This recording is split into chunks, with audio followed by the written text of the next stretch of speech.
Joannin harka dhiifama garuu hedduu. Waan namni tokko ni jiraami.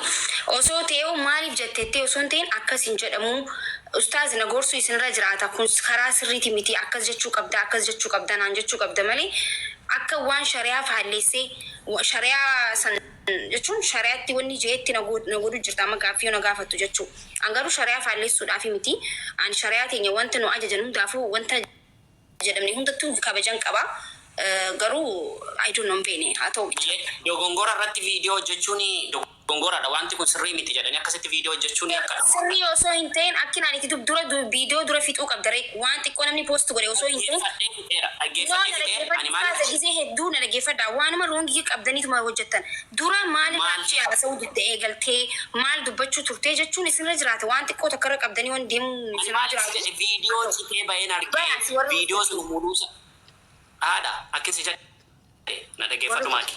Viidiyoo citee baheen argee viidiyoon sun guutuu ta'ee muramaadha ta'e hin beeku sirraa adda baafachuufin si gaafatiitii dhufee viidiyoo sirratti hin dalagu si jedhe tokko isa kana.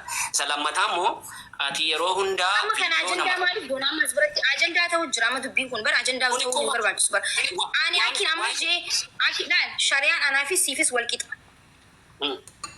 akkasii bara shari'aan anis siifis wal qixa ustaasa yoon dogongorees na gorfachuun bireedaan ani gorsaniin fura maalis si jedhe ati maaliif akkasitti jedhee si gaafadhu malee maalis si jedhe an dubbiin dubbachuun hin danda'amu akkas hin jenne anamillee maaliif dharayos maalis jedhe hin jenne an akkas waan kana jechuun dogongoradha sirrii miti ati akkas jechuun kee yoo waan kana viidiyoon suni guutuu ta'uu dhabuusaa hin beeku ani sigalee garuu viidiyoo muramaa akka kanaa argeera jedheen kunooti waan guddaayyuu isa kana mitiiti isa duniyaa irratti abbaa waamamu mitiiti akaraatti namni hundi haadhaa waamamaa maaliif nuti fakkeenyaaf jechuun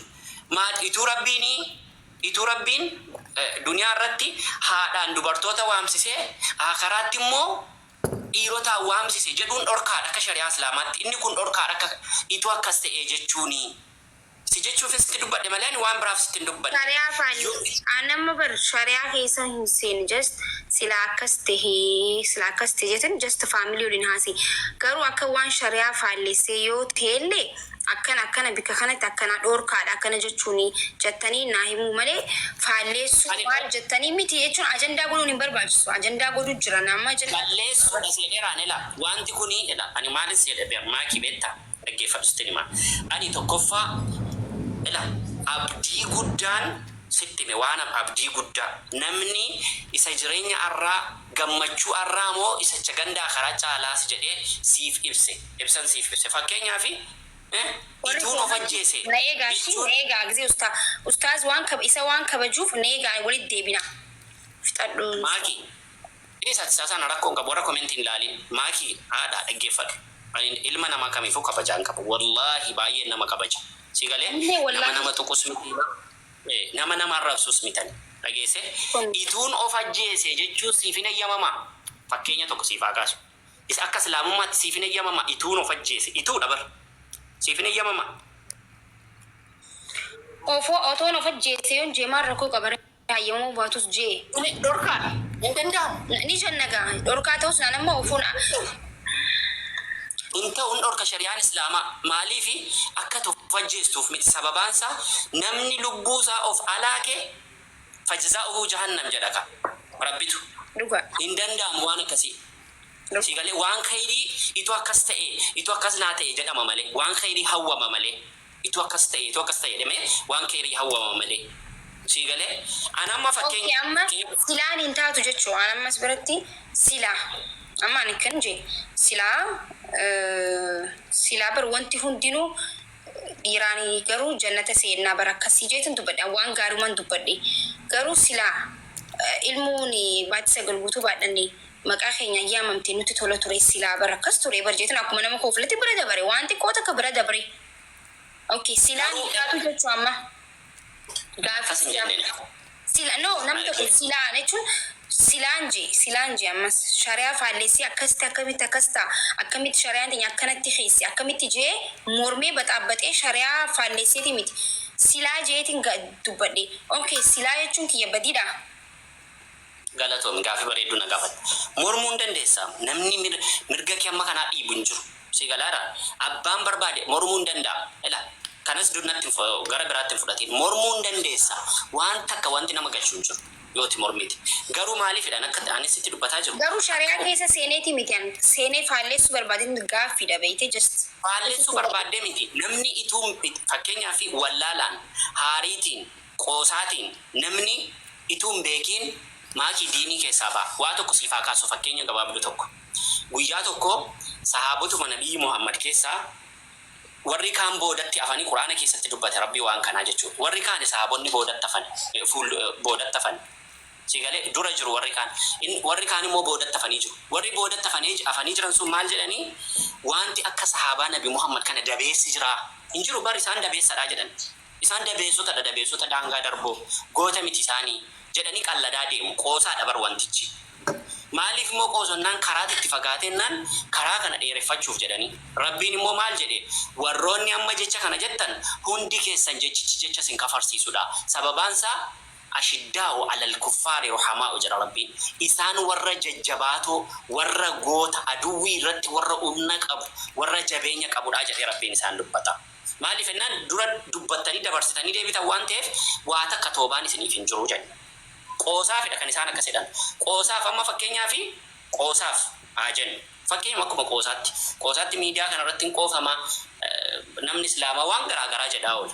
Siigalee nama islaamaa hundaan ati maaf kana jettaa ati maaf kana gootaa hin jedhaman akka dhuunfaa gootu. Sitti immoo sababaan dhufee si gaafadheefani suma jalqabaayyuu waan kana viidiyoo gamaa gamana walitti mummuranii fidanii laayivii kee jala hin jiru rosu. Ituun laayivii kee jala jiraadhe waan itti dubbatte guutuu isaan beeka. Amma immoo waan hin beekneefini akka obboleessa kee wallaalaa nama siin gadii tokkotti dhufee wanta kanarraati si gaafadhe. Ati immoo sanayyuu miira keessa galtee isin waanuma garaagaraa irratti viidiyoo waraabduu jettedha. Waan Rabbi dirqama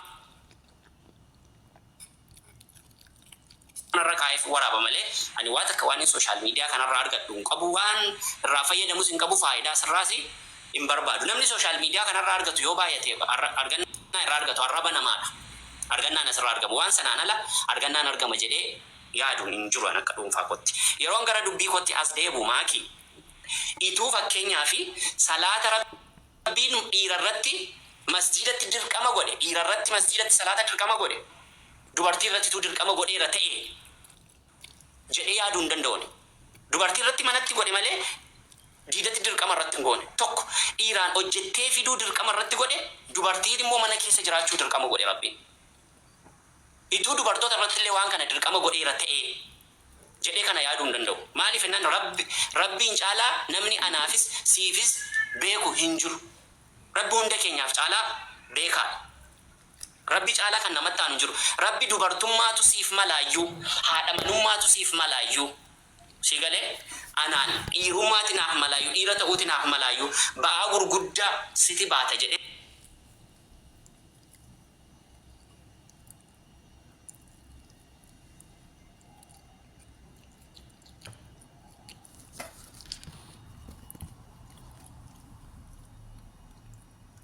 zaannifaa silaa nashiidallee baasnifaa silaa akkas ta'eefaa yoon jee haraam natti taa'e jechuudha. Amma kun sharaa faalleessu jechuudha silaa jee yoon dubbadhe. Silaaf utuun tokko dhabiti hiiktisaa. Otoo ta'e sun silaa jechuun normaali bakkeessi namni. Sun keeriidha waan keerii yaadde bara. Inni sun eegaa nama fakkeenyaaf silaa isin salaachisne amma dubartiin amma dhiirti nu duuba dhaabbattee dura dhaabbanne osoo isin salaachisne ni feena nuti amma keessa keenyatti garuu hin taane kun immoo shari'aa faalleessuudhaa miti. Fakkeenyan jee bara nama yoo akkas keessi koo akkasitti yaade haraam natti ta'a jechuudha. Shari'aa faalleessee amantii musliimaa dureesse jechuudha. Hin danda'amu dhorkaa. Okay, ani hin barreessaniif. Silaa utuu dubartii taane jechuun hin danda'amu nuufis. Akkuma isin qofarra miti bara. Siigalee isin qofarra miti nurras akkasuma Rabbiin wantoota garaagaraa nurra kaayedha. Dhugaa dubbachuuf jechuudha. Tole. Akkasitti hubadhu fakkeenyaaf rasuulli miila haadhaa fi abbaa jalaan jannata seenanidha. Miila haadha maqaadhaan dur haadha dubartii maqaadhaan sigalee dubartiidha kan rasuulli maqaadhaan.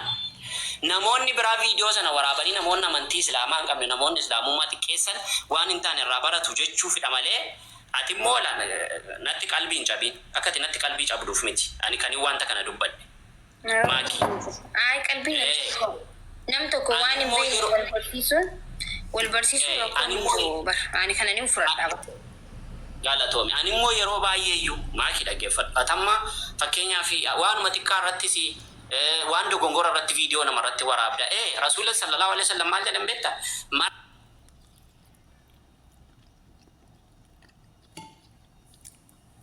ra'a minkum munkaran falyughayyir biyadihi fabilisaanihi fabiqalbihi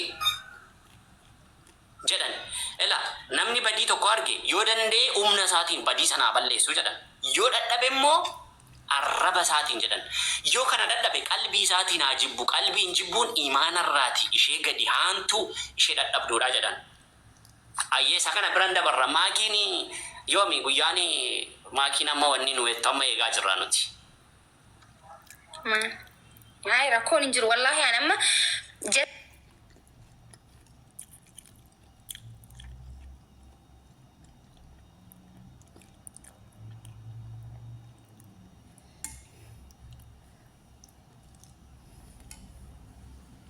sila nun jaamamti saanuti tola ture inji kana qofan jeetun amma haramaan ta'uu naan jechaa jirtanii dhorkaadhan danda'amu.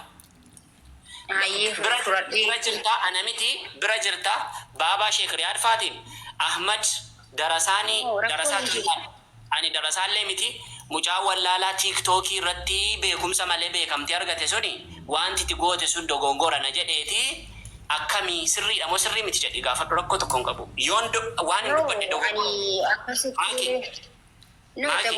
dogongortan hin jenne ammallee akkas hin jenne na jette seedhaan jiru no na jette seedhaan jiraani okay rakkoo hin qabu yoo waan hin dubbadhe kuni dogongora dhala jedhani isaan wallahi billahi tallahi jechuudha ani namni dogongora kunatti meennaan fudhachuu caalaa lafa kanarraa wanti na gammachiisu hin jiru. Sigale nama 2,500 nama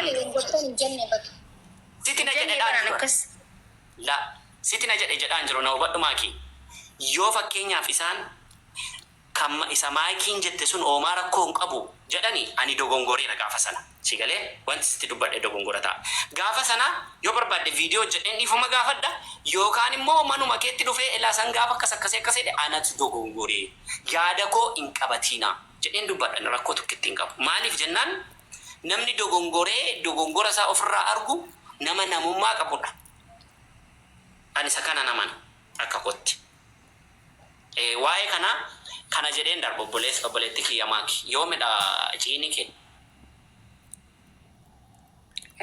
eenyutu buuse namaatu buuse taanaan dogongora jirtan warri mooditaraa waan akkanaa kana hin jaaladhu namni tokko wanta wallaalee waliif himuun wal gorsuun nama jira sinigalee animu gorsa nama hin fudhadha namni kun sirrii miti yoonaan jee eessa biratti sirrii hin taane taayitiin dhaggeeffadha jechuu wanta naan gallee jira just ani akkasitti hin fudhanne